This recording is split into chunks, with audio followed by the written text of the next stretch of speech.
Olá, minha gente boa! Arte e vitória para todos vocês. Meu nome é João Ricaldes, sou professor de História da Arte e responsável pelo projeto Humanarte, que há 13 anos realiza pesquisa em arte e curso de formação para professores. Você está acompanhando aqui a série História da Arte em 20 lições, agora com a lição número 2, Arte Grega e Arte Romana. Vamos lá? Neste vídeo você encontra as 3 fases da escultura grega e as 3 ordens de sua arquitetura. Encontra também as inovações romanas como arco, abóbada, o anfiteatro, o arco do triunfo e os aquedutos. Mas qual a importância de todo esse conteúdo?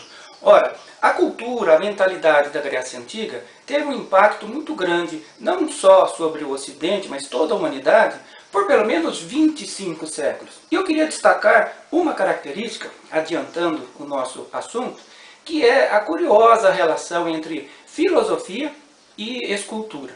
Veja, o conceito de ética preconizado por Aristóteles está centrado na ideia do controle da razão sobre a emoção, do controle da mente sobre o corpo, a serenidade, a tranquilidade, a virtude, dizia Aristóteles, está no caminho do meio. E você percebe esse conceito reaparecendo na escultura clássica. Por exemplo, no momento em que é retratado o movimento de lançar o disco ou lançar a flecha, o corpo, mesmo em agitação, em movimento, mantém na escultura clássica um semblante sereno. E essa serenidade, esse controle interessa a você, interessa a mim. Sempre manter a mente quieta, a espinha ereta e o coração tranquilo, como dizia um músico bastante conhecido, não é verdade? Bom, mas vamos à aula, vamos trabalhar um pouquinho para merecer a graça do Senhor. Arte grega. Há pelo menos 3 períodos importantes na arte grega. O período arcaico, do século 8 ao século 6 a.C., o período clássico, do século 6 até o século 4, que é o período onde surge a democracia, e o período seguinte, chamado helenístico, do século 4 ao século 2 a.C., quando a Grécia perde a sua autonomia e passa a ser anexada pelo Império de Alexandre da Macedônia. A escultura, por exemplo, nesses 3 períodos, ela se comporta da seguinte forma. No período arcaico, ainda existem traços nítidos de continuidade da escultura egípcia na Grécia Antiga. As estátuas ainda mantêm os braços colados ao tronco e o tronco reto. Mas há já 2 novidades. A nudez, que era inconcebível no Egito Antigo, e um certo movimento, ainda que delicado, mas já insinuando até o caminho que a arte grega vai tomar no período seguinte, que é o período clássico, onde haverá plasticidade, o corpo, o tórax, os bíceps serão anatomicamente desenhados dentro desse jogo que nós mencionamos lá atrás, de um equilíbrio entre o corpo e a mente, de serenidade e movimento. Essa serenidade vai ser abandonada totalmente no período seguinte, chamado período helenístico, até por conta de ser um período de dominação, invasão, né, externa. Então a escultura acaba refletindo isso e a expressão deixa de ser serena no mármore e passa a ser dolorosa, como por exemplo na escultura de Laoconte, que a gente vai ver já já. Outra característica muito importante é a arquitetura, que legou à posteridade 3 estilos, 3 formas de você associar linhas verticais, que são as colunas, com linhas horizontais, que formam o chamado entablamento, sobre o qual você tem uma peça triangular que é chamado frontão. Existem 3 formas de associar isso como se fosse um jogo de Lego, né? A primeira forma, o estilo, é chamado de ordem dórica. A segunda, ordem jônica. E a terceira, ordem coríntia, como a gente já vai analisar. Há também uma grande invenção grega que é o teatro ancorado, escorado na própria montanha, com uma noção de geometria muito perfeita. Mas Chega de teoria e vamos à obra.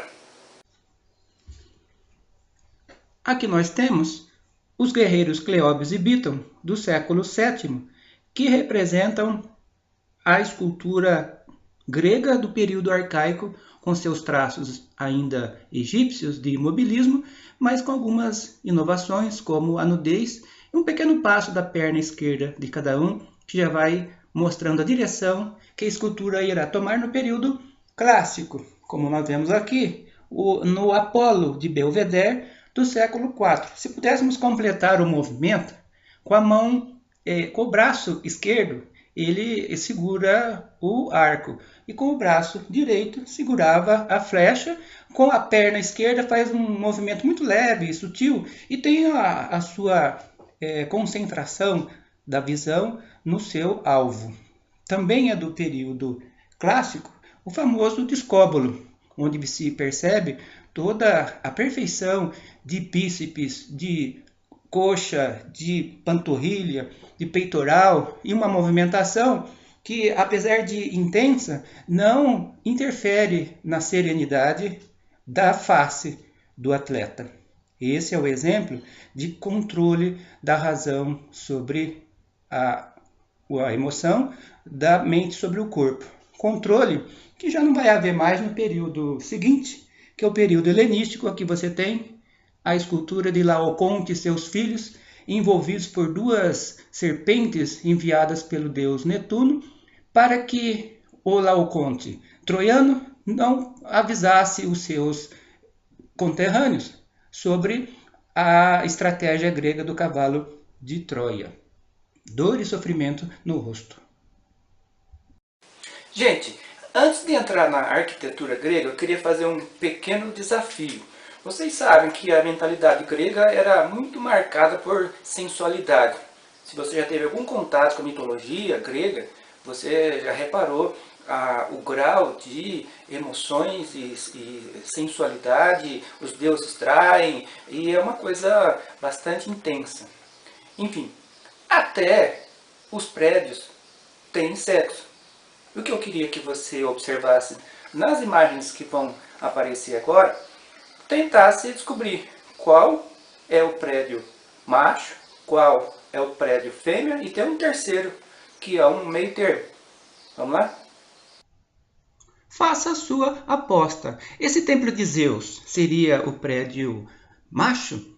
E esse templo aqui, dedicado à deusa Atena, seria o prédio feminino? O que seria então o Pártenon, masculino, feminino, intermediário? Antes de irmos às respostas, vamos analisar os componentes da arquitetura grega em linhas verticais, que são as colunas, e em linhas horizontais, formando o entablamento. A parte mais larga inferior é a arquitrave, a parte mais estreita superior é a cornija. Sobre ela, há o frontão triangular. O que une o entablamento à coluna é o capitel, que vai definir o tipo de ordem grega. Aqui temos a ordem dórica do Pártenon.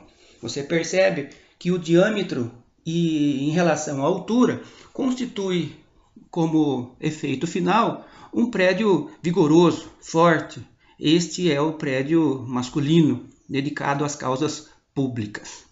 Já no caso do templo da deusa Atena, as colunas são mais esbeltas, elegantes, finas, e o seu acabamento final superior é mais delicado, em formas curvilíneas. E isso lhe dá um charme feminino que, portanto, se constitui no prédio fêmea. O prédio intermediário, vamos dizer assim, um prédio gay, ele é robusto, como o dórico, um diâmetro largo, mas ele é delicado na parte superior, no seu capitel, formado de folhas de acanto em mármore. Esse é o intermediário. Vamos tratar agora da arte romana. Roma foi o maior império da humanidade. Foram 700 anos de império, do século II a.C. ao século V. Um império que teve uma extensão enorme.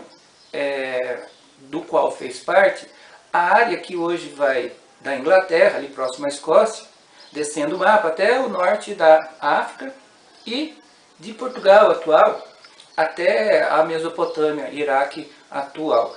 Nessa área, o Império Romano teve uma relação muito interessante com uma das suas províncias, que passou a ser a Grécia, uma província anexada a Roma no século II, e que acabou dominando culturalmente o invasor militar. A grande cultura romana tem uma dívida muito grande com a cultura grega.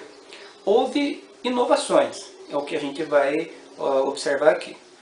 Um império desse tamanho tinha uma urgência administrativa. Dali surgiu uma mentalidade mais imediata, pragmática. Por exemplo, como colocar uma multidão de pessoas num edifício se as ordens arquitetônicas tinham um espaço muito estreito entre uma coluna e outra. Foi inventado o arco, que faz com que esse espaço seja ampliado. E a estrutura assim construída levou à formação de espaços, por exemplo, como o anfiteatro Coliseu, né? Além do arco, os romanos também inventaram aquele teto abaulado, que a gente chama de abóboda. Também inventaram um teatro duplicado, que não precisava mais se escorar, não dependia mais da topografia. É um teatro duplicado, por isso chamado anfiteatro. Também inventaram uma peça de propaganda arquitetônica para marcar a sua grandeza, que é o famoso Arco do Triunfo, que existem inúmeros que sobreviveram ainda nesse imenso espaço do Império Romano. Os romanos, portanto, aliaram à tradição grega uma praticidade com esses elementos. O arco, a abóbada, o anfiteatro, o arco do triunfo, e também a associação desses elementos leva ao aqueduto para transportar água para vários lados do império. Bom, mas chega de teoria e vamos à obra. Aqui você tem a extensão do Império Romano no mapa em latim, o idioma de Roma, que vai derivar para o francês, ali onde está escrito Gália, e para o português e espanhol, ali onde está escrito Hispânia, além do italiano.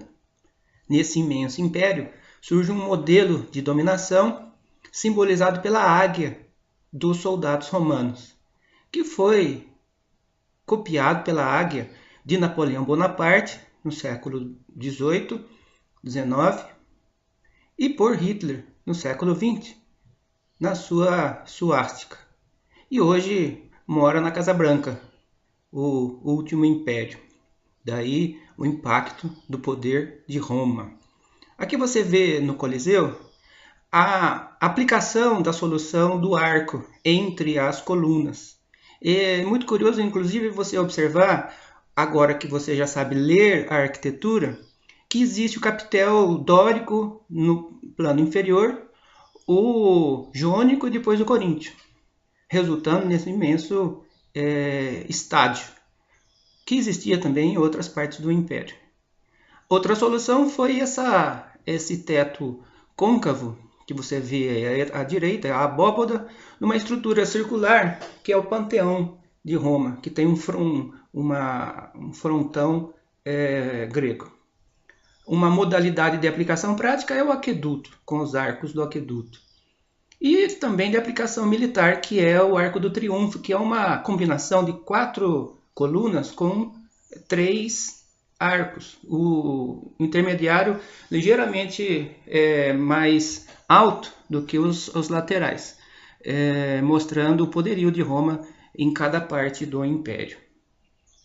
Gente, a aula acabou, mas agora nós temos aquele segmento, papo na cantina, papo no boteco, se lembra?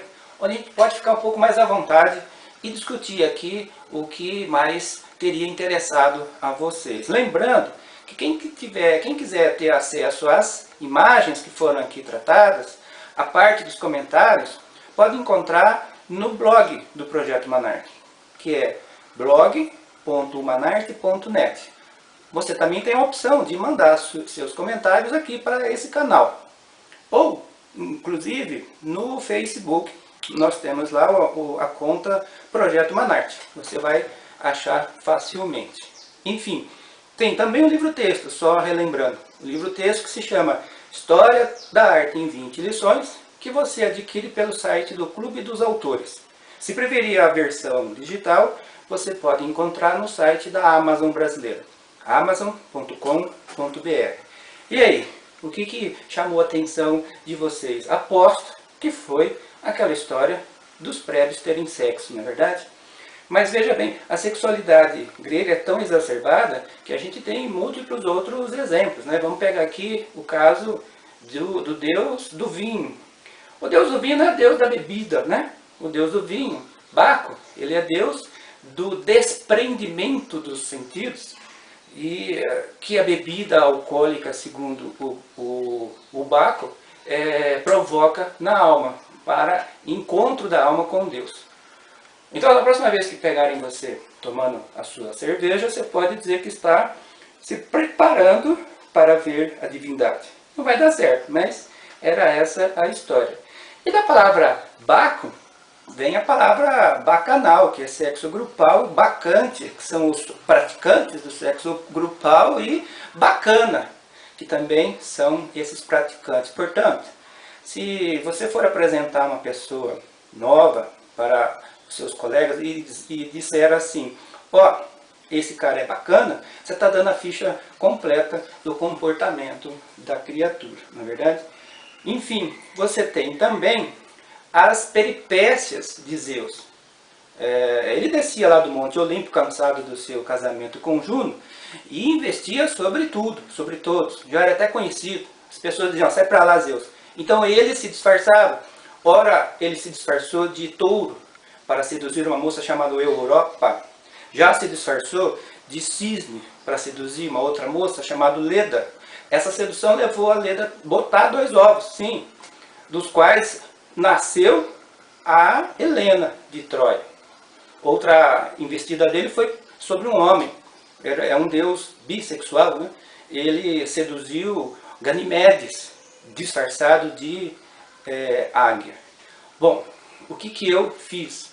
Eu reuni várias obras, desde a Grécia Antiga até a arte moderna, que tratam desses assuntos assim sensuais.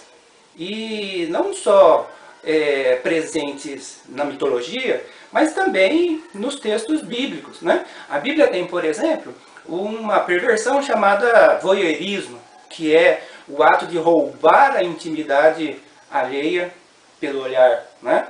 Quando, por exemplo, o rei Davi, já coroado rei, aquele mesmo que do ato heróico contra Golias, no governo ele se corrompe moralmente e tem uma paixão enorme pela esposa de outra pessoa, o seu general Urias. E de lá de cima do seu palácio ele ficava observando a moça nua tomando banho. Tem também o caso de Judite e os velhos, né, que tentam provocá-la e arrumam uma acusação falsa, da qual inclusive ela é livrada pelo próprio rei Davi. Enfim, você tem o Cântico dos Cânticos, que são os 50 tons de cinza da Bíblia. É impressionante aquilo, né?